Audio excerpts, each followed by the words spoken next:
The views and thoughts shared during this discussion are the views of the show and its participants. We encourage open dialogue and respectful discussions, but please note that the opinions expressed may not necessarily reflect the views of all individuals. Tell them stop playing with me, mate. Gotta go and get it moving silent, make my own moves. This ain't nothing that you're used to. Scheming with the team, you know the mob, you know the whole crew. This ain't nothing that you're used to. I'm a boss, crisscross. Hey, throw me the ball, they getting most. I'm up in the kitchen with the heat under the pot, so she drop it low and pick it up. I told you it was hot. Shawty said she giving up that yeah. Pull up to the scene, they all like yeah. Know I gotta check on all my people like it's welfare. Keep my circle tight, you play with us and we don't play fair. Try to go against me, you gon' flop. I can teach you game to set up shop. You just got the drip, I got the sauce. Is you lost? Woo! Get it, boy. Huh? See, this is what they do when they want me to do the intro. When I specifically said it's not my intro because we do it in a certain order. So that means he's ducking out of everybody. It's your boy Big Books. And you should already know, because we the hottest thing on the planet, that this is the Spadez table. Yeah. We got one of the greatest men from DC here today. But we're not gonna talk about him yet. We're gonna talk about my superstar actress, Ro. Hi. My brother. Oh, see, how you doing, sir? Big brother Boom is in the building. We got the best bartender on earth serving up that Taylor Port wine, I must say. I see the new addition to the bar. It's looking amazing, man. We thank you. It looks good. It looks good. Pause police. Big old. Now, let's get to it, man. Founder, CEO of the Pizzaholics. Co-founder of Don't Mute DC. One of the sole reasons the Washington Wizards are still gonna be in DC. We got DC's own, Mr. Ronald Moten. Okay. Thank you. Yeah. Good job, dude. How you doing today, sir? Good. Do you talk? Sometimes. You're a man of many words, He's little words. No, he's a man of action. Man so of action and no words. You know. Okay, I'm here for that, man. I'm here for that. I think. I don't know. So what did it take on the way to keeping these wizards that you all seem to love so much here? God. Talk about it. Well, you know, when I heard the news, I wasn't really concerned so much about downtown. I was concerned about Southeast, more so than downtown, because I don't know if you ever heard of Sycamore and Oak. Okay. I mean, yes. Okay, so it's an establishment built by Emerson Collective, 13 Black entrepreneurs who benefit from their anchor business. And Ted Leonis had made a lot of promises to the people of Southeast when the city spent $65 million. So if the Mystics would have left, then the growth and promise would have left as well before we got everything we were promised in Southeast. So that was kind of like, I was angry, you know what I'm saying? So that was the first thing. And then the fact that $30 million worth of tax revenues would have left downtown, which means a lot of the programs that a lot of people count on in DC, even though we have a lot of programs that people cry like hell and say nobody's doing nothing because they want something to fall out the sky, a lot of those programs would have left. So that was the second thing. So, you know, I don't need nobody to call me. God tells me when to act. So I act when God tells me when to act. I can tell. Like, you've had over 40 truces, gang relations out here? So when we had the Pizzaholics, we squashed 40 beefs in DC. We had a staff of 60 people, and we were all over the city. Yeah. That's when we used the black van. Because I'm on. You talking about I had the hobo van? Nah, the Pizzaholics van. It was black. Oh, hold on, the piece of hobo van? You had the hobo van? Well, I used to do the marketing and promotions for Hobo. I actually was the one that brought the boxers to Hobo Shop. Started with William Joppy. And when Joppy was wearing the clothes in the ring, most people don't know DC broke in marketing and boxing. Before then, it was just Everlast. Was it Everlast? Everlast was in the ring. Right. So when Joppy started wearing Hobo in the ring, that's when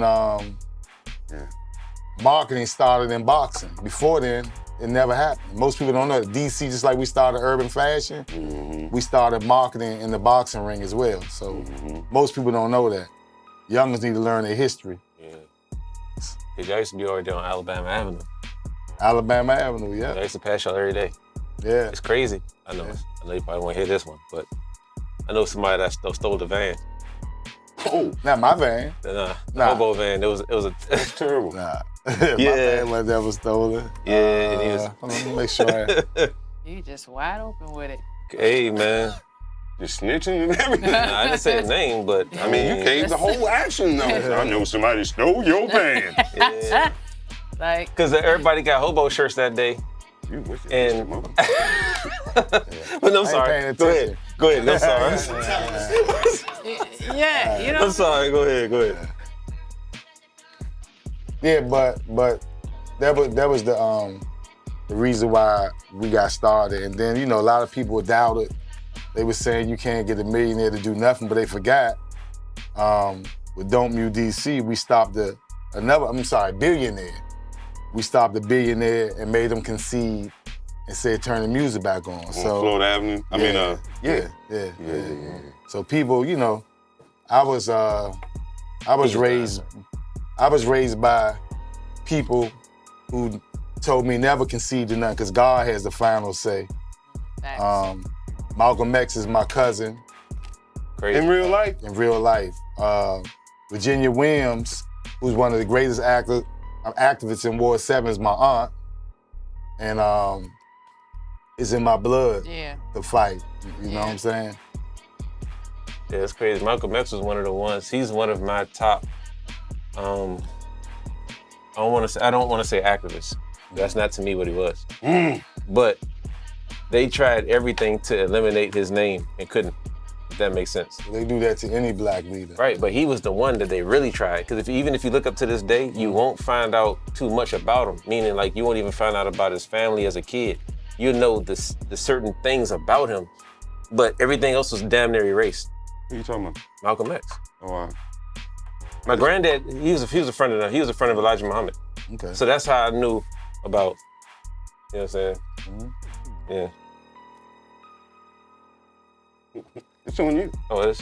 That means the whole time. So tell us about the Don't Mute Go-Go movement. Well, let's go back. I've been doing this for 30 years. Oh, who started that? Yeah. What? It's his turn. Let the games. I didn't speak across the board. Ooh. That's your hand back, sir. I let So I've been it doing it slide for the 30 years. So you go back to 1995.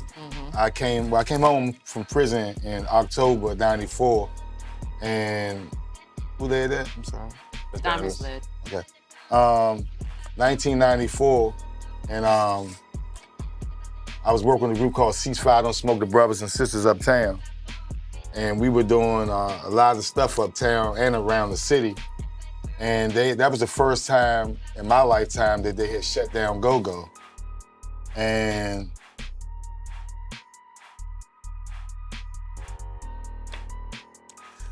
they shut down Go-Go. So we provided a space for youngers to have Go-Go's inside Ceasefire, even though back then the police would just shut down everything. They would take your license and everything. And then Big G, we were working with Big G back then, getting them off the streets. And we did this big protest.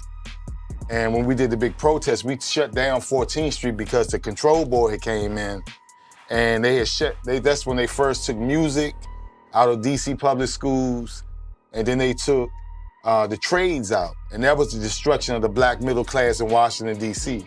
Most people don't know that before then, everybody had a skill when you left high school. So either you went to the government you went to college or you went right to work in the skill that you learned in high school. Right. So, you know, we were fighting against that back then. We were fighting to save our music, and we didn't win. So that was the downfall of a lot of great things in DC. It took some time, but that was the beginning. So that's when I started my activism and was organizing go-go before it was cool. Right. Like when I was doing it, nobody believed in it. Nobody, you know, it was what it was. It's on, who's on? It's on you, sir. Okay. So that wasn't the first time with Don't Mute DC. So what happened was Don Campbell, who's a friend of mine who I helped fight on U Street when he had Nightclub 1919. He Now you ain't got the space. Club 1919, when the gentrifiers came in. So I was fighting in 2K9 when they shut down 2K9. So this time, me and Natalie Hopkinson, who's professor and one of the co-founders of Don't Mute DC, she had, was with me working on all these different black establishments that they were trying to shut down. And Don called me and he said, Mo, I need you. I said, what's going on? He said, man, they trying to shut me down. These gentrifiers saying my music too loud. Sick. So when he called me, I was pissed off. We were already pissed off from the gentrifiers. And it was this young lady, Miss Broomfield from Howard University, who did the Don't Mute DC hashtag on Twitter that went viral. That shuffle. So we took the name and we did the petition that got over 80,000 signatures. And within 2 days, the music was back on. And then after that, Mochella, other things happened. But with me, I call myself a social scientist because I studied under people who work with King.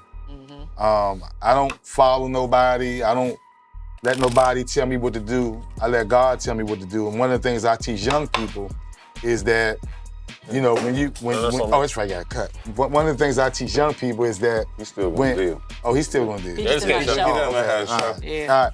One thing I tell young people is have a purpose. Yeah. So if you notice with Don't Mute DC, we address issues.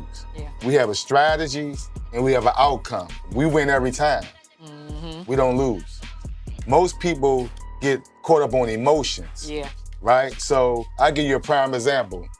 So I have invited these young people to the house. We were out back at the pool and I was like, what was y'all protesting in front of the police precinct for? They was like, why you say that, Mo? I said, because one of the things I learned from studying under people that worked with Martin Luther King before they died, Reverend James Bevel, Amelia Borton Robertson, Annie Lee Cooper, all these great pioneers who really mobilized and did a lot of the thinking for King, was when you don't have a moral compass, you don't have no power. So why the hell are you out front of this police station if you know this particular guy was out here terrorizing your community, if you know that he pulled out a gun, right, and the police shot and killed him versus the guy that the police killed going underneath the tunnel because he was on his motorcycle and they had no damn right to kill him, right? So you out here protesting for people that y'all calling the police on, right? Instead of something, when they killing somebody had no damn right to kill him, right? Innocent, yeah. So it's people with motives that got you in the street. They benefiting from you being in the street. You don't get shit, right? So when we do things, normally it's for the people, and it might be for yourself too, but normally it's for the people, right? And most of the time people tell you what you're doing is impossible. But when you got the spirit with you and your ancestors with you, it's nothing that can stop you. There you go. Right. So when I laugh when I see people, the little comments, oh, you can't tell a millionaire what to do. You can't tell the government what to do. You can't tell this what to do. You know, we were the ones that opened the door for all these guys that call themselves interrupters. You know, when I was with Al Malik, wasn't nobody getting no money. We went into the schools for free when everybody told us we was crazy, created a model, started getting paid for, opening the doors for people, got lawyers, fought the system to let us go into schools and open all these doors for dudes who call themselves gangsters, right? When I was working with Check It, the gay gang. Yes, tell us about that. Oh, niggas called me gay, because I worked with gay gangs and was whooping niggas' ass. But they came to me asking me for help. Right. and I helped them. And then when me and the gang members that followed suit got half the block on MLK, they said that was gangster. But when I was just doing God's work, you know, helping somebody, I was gay. And that's DC for you. Yeah. That's the sickness that we have. Yeah. Anybody who step out to do something, you gotta have thick skin because you got so many people. Judging, they're gonna judge you. Well, they try to tear each other down, but you go to other places and people working together to pull each other up. Had that conversation. You feel what I'm saying? Yeah. Today. And most people are not willing to try. Why do you think that is, though? What is it about DC? It's the programming. Well, Their minds. when the crack epidemic came, that's when all this started. Yeah. It wasn't like that. When I came up, dudes rolled together, they worked together, they respected each other in the streets. You had guys who made sure people didn't beef over stupid stuff. You see what I'm saying? And then the youngest didn't get taught what we knew. And then the other thing that happened is you can't have a village if you don't have family.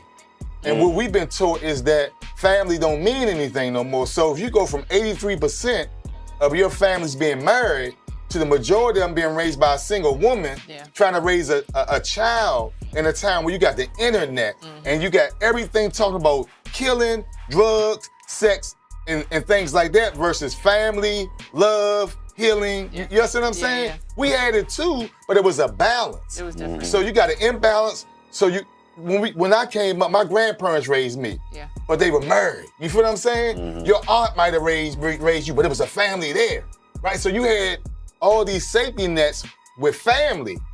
We eliminated that, and everybody acting like they don't understand why the things we see are happening. You don't have no village no more. Yeah, well, the family structure has completely been destroyed for a very long time. Because nowadays, everything is like, they call it like the microwave generation. Everything is replaceable. It's just like you get in for a couple of minutes and then you can get it right back out. Like, you're not taught the same way. The respect for the elders is gone. Like, all the stuff we were taught when we were younger is just no longer there. It's not important anymore. Well, not only that, It's not there. we don't know what love is. We think that somebody who let a youngin' out 8 times for carjacking is loving them. You setting them up. Yeah. You setting the community up, For failure. and you setting him up because that young gonna eventually get 20, 30 years. Yeah. And see, I dealt with youngins. I'm the one that they called and sent letters to when they got that number. Man, I wish somebody would have slowed me down. Because ain't none of them niggas in the hood gonna be there for you. Ain't none of them fake ass advocates gonna be there for you. You gotta sit there and do that number now. Yeah. Like them youngers who did them 8 carjackings, you know what happens? Oh, they frying. The feds come in, right? Because they let you get a certain amount, right? They come in, get your cell phone, because all these dummies put everything in their cell phone, Yeah. and then they go get all your crimes, all your videos, all your pictures, and they hitting youngers in America, not just in DC, across the country with the RICO Act.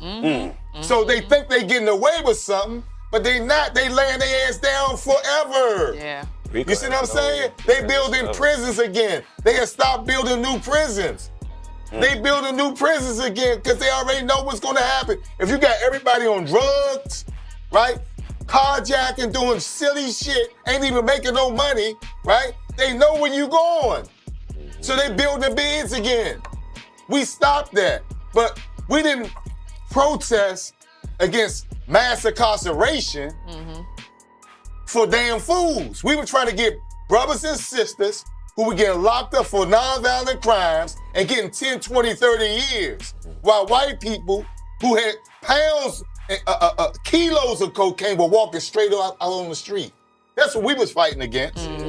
You see what I'm saying? But we let other people come in our community tell us not to hold people accountable. When I say hold people accountable, that don't mean you gotta lock everybody up. I'm saying you can't even beat your child. They would lock your ass up for beating your child. You see what I'm saying? So you take all the discipline out, then when the child get in trouble, they come and tell you It's your fault. it's your fault. You see what I'm saying? Yeah. Completely just got 3, maybe 4. dismantling the structure. So But it's the Willie Lynch system. And then the it's Willie Lynch. It's teaching us to depend on the system. It's a lot of things. The prison system is a lucrative business now. That's basically what it is. Yeah. You know what's crazy is when Beyonce came out with that song, I Want No Scrub, half the women that was singing it on Section 8. Let's talk about that. Lord Jesus. The whole system is set up to fail. A woman who's on Section 8, who's trying to do what's right, is gonna have a harder time than a woman who wants to sit on her ass. Mm-hmm. The woman who needs some child care is gonna have a harder time. She trying to go get a job than the woman who don't want to go get a job. Yeah. The father who want to be with the child's mother Can't.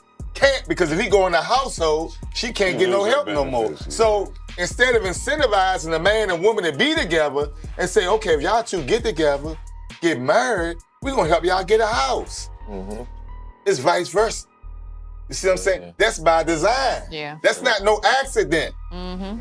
That's by design. And It is. people don't understand that we were better people before segregation was ended because we were forced to work together. We were forced to support each other like other people do, like other people, racists do. But when a black leader comes and talks about their stuff, they call him a racist. Yeah. But everybody else does it to us.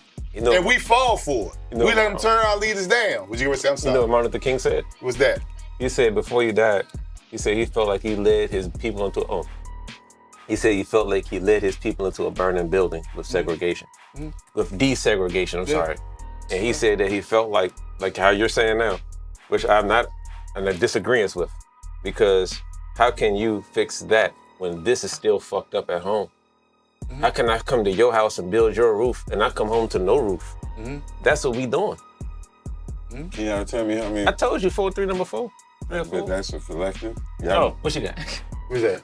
How many you got? Shit, man, I don't know. These hands, I be getting bricks. Man. And I ain't talking about a good brick. Oh man, not the white ones.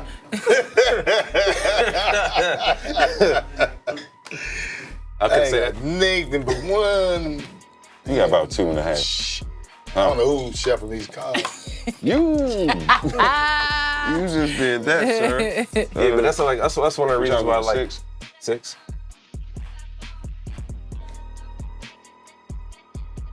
We going 6. Yeah, but that's one of the reasons why Malcolm 6, X to 6. me will always be the top. Him, his father, if I'm not mistaken, was under Marcus Garvey, right? And if you look at the whole bringing of him and his background to where he was and how he His became father was killed too. right on the train track, because his mother was half white or looked white, and you know how they broke up the family anyway. But Martin Luther King always taught peace, not hate, turn the other cheek. Who's who? Right? Use Malcolm X said, "You better stand your ground." By any means necessary. by any means necessary. So which one you doing? You asking me? That's what I'm saying. Oh. I could have some aggression. That's what I'm saying. 'Cause that's why, but that's what I'm saying. Like when it comes to that, that's how I was raised. My granddad. Somebody come to your house. You can't do nothing without economics. And sitting around waiting for somebody to give you a check and you're not building no equity, you're not getting no equity. You know, the minute you start talking about equity, then there's something wrong. You know, and we don't understand that. We don't understand that the money we got a $20 billion budget in DC, that's our money. All of us just paid the taxes, right? We got to understand that we should have some say-so. So what happens in our community, most people are residents. Yeah. They're not citizens. Residents reside and let other people make decisions for them. Citizens say who gonna come in their community. Citizens say where their money gonna go. Citizens on Connecticut Avenue got them damn bike lanes moved that none of us like. You see what I'm saying? That's what they do. Yeah. When something come in their community that they don't wanna like, they stop it. A lot of us, what we do is we complain, don't do shit. Somebody tell you come out to a rally. Somebody tell you come out to a meeting. I ain't got time for that shit, right? But then when something come that you don't like, you complaining. Yeah. Right? When a law passed in your community that you don't like, you complaining. Other people don't do that. Yeah. So then, when black leaders do stand up and it seems like they getting more than what you get mad at them because they had the courage to stand up. And then you tear them down, but everybody else getting money. Yeah. Like, people got mad at me, they was like, "Then how Mo get the buildings? You damn fool, the white man got the buildings in Malcolm X Park for $1 because he knew how to do the same thing.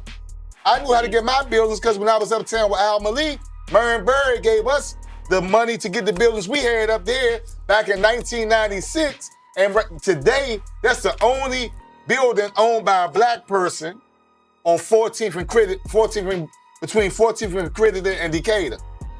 See what I'm saying? So I knew that it could be done. So when people tell me, no, they're not going to give that to you. No, I'm going to go get me a politician who understands what I'm doing for my people, get him to write a policy up, and then I'm going to get 13 votes. Everything in D.C. is about 13 votes. Policy, legislation, votes, and then you get what you want. Everybody else understands that. Them people who got them damn bike lanes, they 1% of the population, but they organize. They organize. We don't get organized about nothing. It's on me. Diamonds. Go-go is the official music, right? Yep. So if it's official music, it should be getting $1 billion a year. If we knew how to move, but everybody got their own agendas. Everybody hate on each other. Yeah. Shit, people even hate on me. What's your favorite band? I'm an uptown guy, so you already know. Red Hanson. I'm an uptown guy that been on the south side for over 20-something years. Red Hanson. Nah, mine backyard. No. Listen, you can never replace the days of going to the Black Hole and the Ibex. Yeah, I bet party on the bound. I'm sorry, man. I'm just I'm saying. Junkyard. Howard Theater, Metro Coliseum, something. and then you Who know, put that queen out? I did. All the right. Coliseum with Gangster Chronicles, all that. Gangsta Chronicle. Yeah, those were the days, man, in DC. Taj Came around during the Mahal, Mad Chef era. Ibex for Junkyard. Man, I did the first show at the Mad Chef, first Go-Go. I did the first 20 for 20 Go-Go at CFE. Most people don't know these things. CFE. Yeah. I remember CFE. I used to take my baby mother up there. Yeah. We would go to the Icebox to see Northeast Groovers. I remember the firehouse. I took Whoa. I took the old Northeast Groovers and started solo with Dig Dug. Oh, wow. They used to practice in my house. I give you some stories on Go-Go. Brought Camise Lee into Go-Go, Twink to play the drums, started with me as solo. Damn. Where we go? 6. Spades. It's on you. What's that, the Big one. God damn. Lord have mercy. Oh, they all gone. That's done. You done pulled them off. We just gonna chill. We're gonna let them think they got something. You don't drink, right, sir? I do, but I'm not now. I got a lot to do tomorrow. I respect that. Sheesh. I mean, you taking double shots, huh? Pause. Call it what you want, Tony Blunt. But you know, one of the things I wanted to say about He's the He's prepared for you. So, like, what they didn't tell you about what the He gotta rules get is, 2 shots. if we bump, we gotta take a shot. oh shit. He gotta get I'm 2 gonna take a shot of ginger ale. That'll work. That'll work. Oh boy. When did you know that this was you? I If that makes sense. always been my own man. When I was in the streets, I mean, there was a lot of us uptown, Alley Cat, Lump, Town. I mean, the way we hustled uptown, we would come together, but we were our own men. You know what I'm saying? That shit is good. I never followed nobody. I was always my own guy. I would wear Versace shirts and some cowboy boots, and some niggas would say it looked crazy, but then all the girls. Light skin though, so y'all get away with that. You No, light back skin. then you light skin ain't in no more. You know what I'm saying? Light skin, y'all can do what Light skin, when I was coming up, light skin and green eyes. Oh, you was fighting. Y'all was, It was. You was fighting. No, I wasn't fighting shit. It was in. yeah, he was taking everybody's girl. Yeah, curly hair That's what he too. was doing. Yeah, back then they used to call that sport coat. It's a new day though. Y'all light skin nigga. You see, I stopped it. 3/4 of the way through, brother. I had to. Whoa. Too many what happened? cars. They stuck together. Huh? Oh, now when I get a good hand sight. Right now, something bullshit, right? Oh, we gotta take a. Yes, sir. Mm-hmm. What? God damn. That shit ain't fair. Who cars is these? Now that hit hard. What was we talking about? Well, top mayor. How many cars you got? Top mayor. Top man? Top mayor. That you know within your lifetime since you've been So paying attention to politics, I guess. 3, 4, 5, 6, 7, 8, 9, 10. Nobody can beat Marion Barry 11. because what he did for black people. Right. Marion Barry built the middle class for PG County. He created black millionaires. When he came into this city, the majority of DC government was white people. Marion Barry was endorsed by the Washington Post, and he took the dashiki off before he ran. So they thought he was gonna be this sellout Negro. After he won, he put the dashiki back on and said, power to the people. Right? So he created all these contracts and laws for black entrepreneurs, for blacks in government, and just built this beautiful black city. So of course, this structure in America don't like that. So they spent millions of dollars to try to turn him down. That's why I think they set him up. Yeah. Well, got the woman to set him up and trap him, right? And so all the great things that he did, right? They tried to. Y'all have 0. Normally, because we idiots, we look at the crack pipe that a woman's entrapped. He was entrapped now. Remember, he kept on saying, I don't want this, I want to hit. Yeah. He wanted some sex. He didn't want the crack. She kept on saying, come on, smoke it. Yeah. You know, right? So a lot of people look at that versus all the great things he did. Yeah. Started a summer job program that people still envy to this day because most cities don't have the money and budget to do it like we do it here in DC. But, I learned a lot from Marion Barry in politics. We never always agreed. Sometimes we was on a different team. Like, he was supporting Vince Gray. I was supporting Adrian Fenty. That part, I wasn't really too fond of Fenty. Well, I love Fenty. You know why? Because Fenty, he messed up with this stuff with the teachers, the way that was done. But Fenty helped more young black men than any of these dudes. So a lot of the old school guys got mad because he was giving money to young black dudes, including us, right? And he's the type of dude who would walk in the community. If he saw that you was really doing something and the people cling to you, he would say, what you need to get this done? Versus always, what they call cronyism, which was really cronyism, right? And he was just green far as how he dealt with people because he really was no street type of dude. He had the charisma of a Marion Barry. And most of us, we are cling to people who really hate us sometimes. Instead of the person who love, we'll tear down the person who love us. So he did a lot to me because he just did it, right? Crime was at its lowest under his administration that it was in 50 years, all right? So he had his pros and cons, right? You had Barry, you had Bowser, who you have now, right?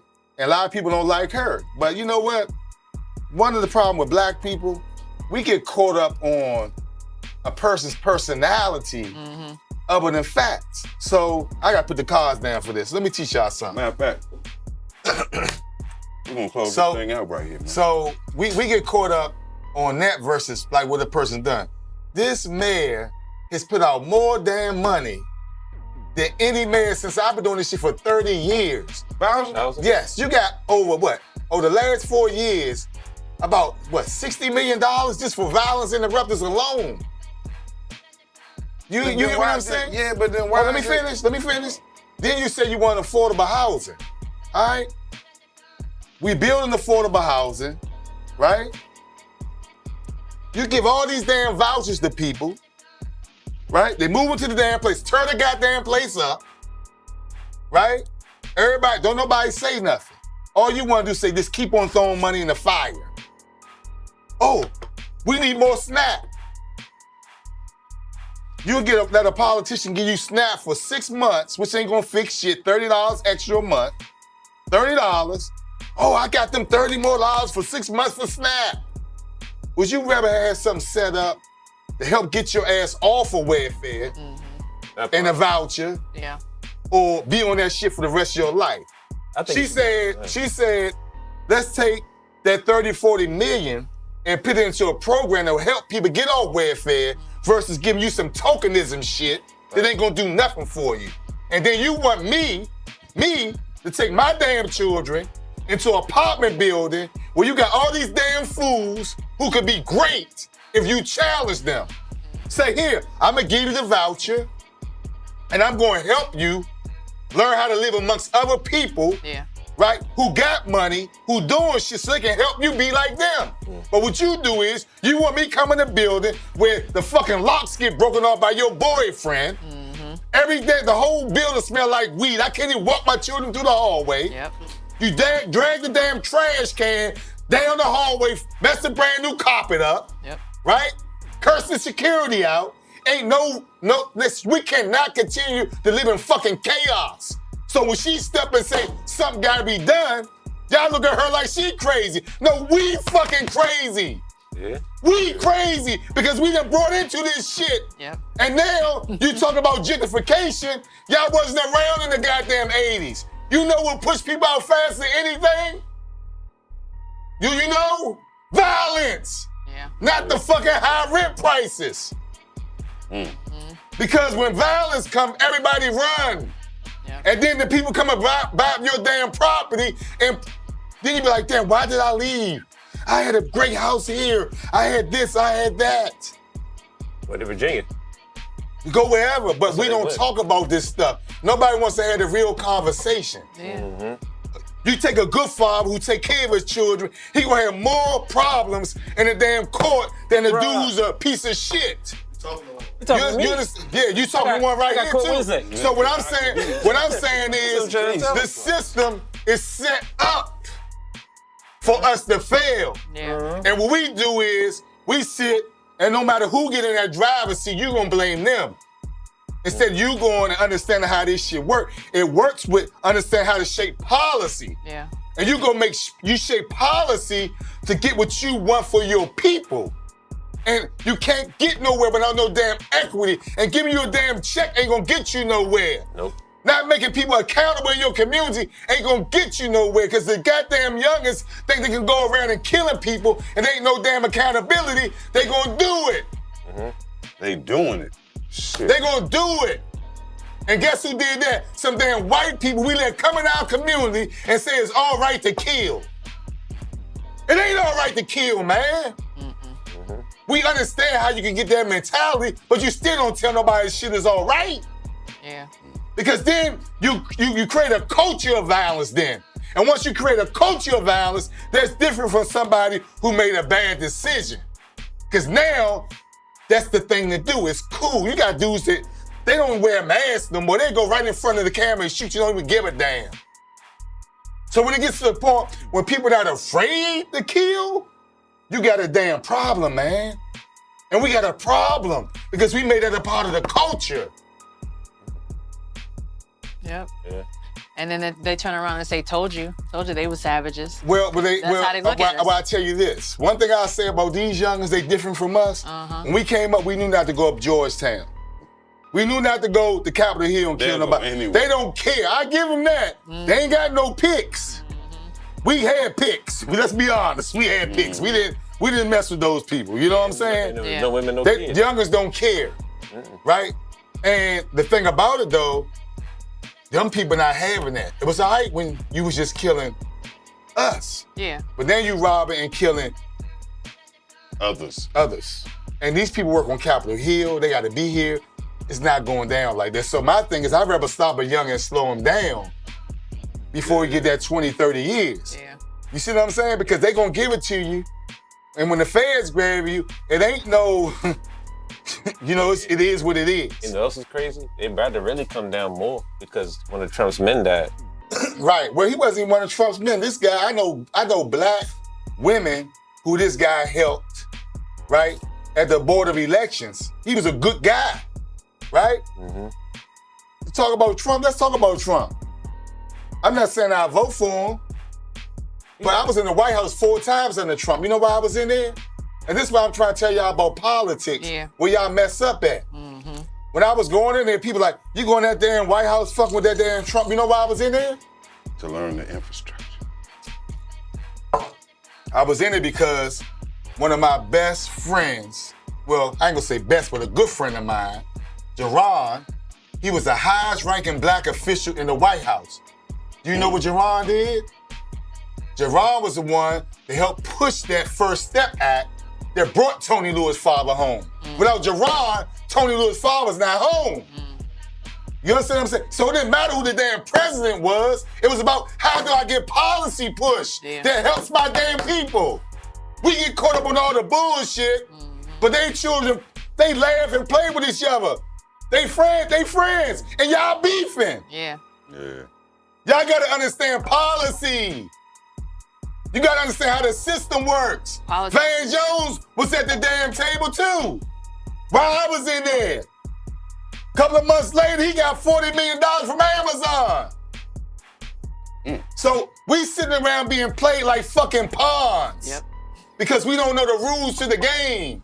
We don't even know the damn Constitution. When I first thing I teach youngins, do you know the damn 13th Amendment of the Constitution? You know the 13th Amendment? No. Do you know it? Do you know it? Anybody in the streets, you a damn fool if you don't know. Involuntary servitude should not be forced upon a man unless duly convicted of a crime. Which means if you commit a crime in America, you can be enslaved. It's legal for them to enslave you. That part, yeah. Slavery. Dudes don't know due process. They don't know nothing. So the youngest found out of life because we're not teaching them the rules of the game at an early age. We're not teaching them the legal hustle at an early age.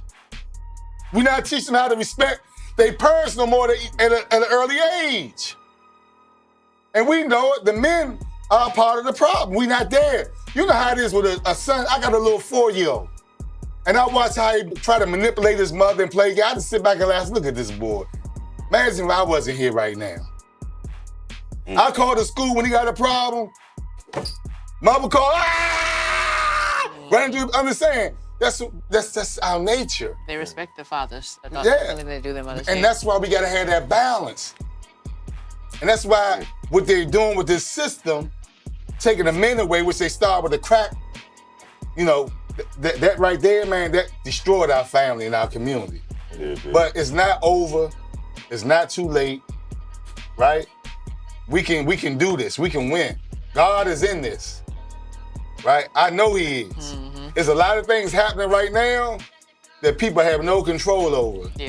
And the whole world, because of the social media, they can see everything now. It used to be the news and the media controlled what people thought or think, but it's not quite the same now because the younger generations are getting to see what's happening in real time. Right? So I think we can change things. We just gotta do better. And one of the things I left out, like we see a lot of youngers on like the U Street, the 8th Street, and all that. Y'all know what happened with that? What you mean? How we got here with a lot of stuff we see too. When J-Rock, y'all remember when J-Rock got killed in Ballou? How many of y'all remember that? Football player that got shot in 2002 in Ballou Senior High School. I do remember that. Okay, so when J-Rock got killed, what they did was they started killing all the after-school programs in DC public schools. Starting with Ballou, and that was the last time that the police and youth had a positive interaction, because it was like the police was in there, the police boys club, so all the students would be in there in Southeast. They wouldn't want to leave at 8 o'clock. They just had to put them out the building. Then, in 2010, y'all used to go to the Go-Go's, right? Y'all remember when they shut down all the Go-Go's in Maryland and DC? I remember that. Right? So when we came up, we always had somewhere to go on the weekends, during the summer nights and all that, right? So, you know, some of them places did need to be shut down because the owners didn't care about the safety of the people. They just cared about the money, right? Yeah. But what should have happened was we should have made the places safe and kept giving the youngins somewhere to go. So now when you're on U Street, 8th Street, National Harbor, the youngest just having fun. And sometimes having fun ain't doing the right thing. Yeah. But if they had somewhere to go that was constructive and had fun like we had, a lot of them wouldn't be on the street. Yeah. So we gotta bring those things back. We gotta give young people some of the same opportunities that we had as children and not just look at the wrong we see, because most of them wanna do what's right. Most of them are fathers. Definitely. You know what I'm saying? Most of them are not demons. Some of these jokers are possessed. and need to sit the hell down. No, seriously. All right, but some of them, most of them, the majority of them are good youngins that just need some guidance, leadership, opportunity. You need some talking to. Mentoring, you know what I'm saying? Way to make some money legitly, and they'll fall into place in an amount of time, right? And I mean, we gotta understand that it's us that has to set that up. And then I tell people this: if you don't want the police, you go police your own community. See how that work out. If you don't want the police in your community, you go police your community, because you can't have organized chaos. You gotta have some order. You need love and order. You need both. But you gotta have some order in your community. Because guess what? I ain't met a drug dealer yet who car was stolen and didn't call the police. How many? I ain't met one. So when it's beneficial to you, you can call them, but the lady who lived down the block, who people keep shooting in front of her house, she can't come outside and walk her children to school. She can't call the police. She asked. But when your car gets stolen, you call the police. Yep. Something to think about.